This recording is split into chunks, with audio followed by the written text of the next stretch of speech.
Salut tout le monde, comment ça va aujourd'hui? J'espère que vous vous sentez calme et bien ou que vous soyez quoi que vous fassiez.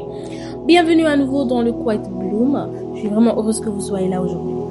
Alors, avant de commencer, prenez un petit moment pour vous installer, posez votre téléphone, étirez-vous, respirez profondément ou simplement asseyez-vous. Ce moment est pour vous, pour écouter, réfléchir et peut-être trouver un peu de paix au milieu de votre journée.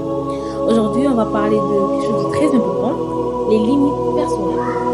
Vous vous souvenez peut-être dans notre dernier épisode, on a exploré comment protéger son énergie. Donc, beaucoup de gens pensent que poser des limites et protéger son énergie, c'est exactement la même chose. Mais ce n'est pas le cas.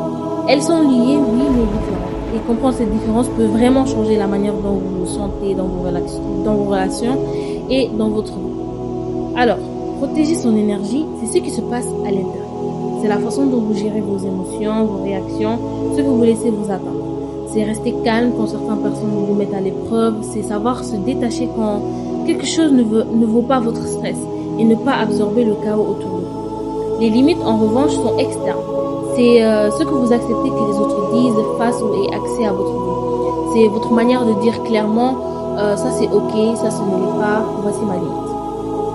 Alors, pour résumer, protéger son énergie, c'est silencieux, intérieur et émotionnel. Les limites, en revanche, sont claires, extérieures et concrètes. Voici le point crucial. Protéger son énergie intérieurement ne suffit pas toujours pour empêcher quelqu'un de franchir vos limites.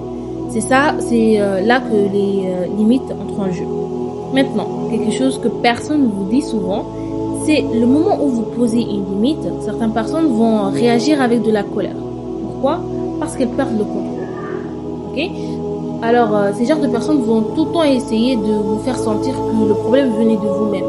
Mais la vérité, c'est que les limites menacent leur confort, pas votre réalité. Les limites ne sont pas de l'agression, c'est de la clarité. Okay? Et c'est pour ça qu'elles se sentent attaquées quand vous les utilisez. Alors, comment poser une limite? Tout d'abord, il faut savoir que pour poser une limite, vous n'avez pas besoin de vous exprimer avec de la colère ou de l'agressivité. Okay? Vous pouvez juste utiliser une phrase neutre, courte, et vous avez déjà posé votre limite. Le point clé est de ne pas répéter votre limite et de ne laisser personne débattre de votre droit de poser une limite. Okay? Et souvent, les gens vont essayer de minimiser vos limites et en disant c'est juste une blague ou t'es trop sensible. Laissez-moi vous dire, ce n'est pas contre vous. C'est parce qu'ils sont inconfortables face à votre respect de vous-même.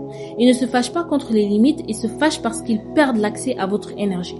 Quand vous appliquez vos limites, vous n'êtes pas irrespectueux. Vous êtes calme, clair et pleinement maître de vous-même. Et ça, c'est du pouvoir. Alors, c'était tout pour aujourd'hui. Merci d'avoir été là. J'espère que cet épisode vous a aidé à honorer vos limites, protéger votre énergie et poser vos limites avec confiance. Et si ce message a résonné en vous, abonnez-vous, partagez avec quelqu'un qui en a besoin. Et comme toujours, restez calme, restez puissant et protégez vous-même. Je vous dis à la prochaine. Bye!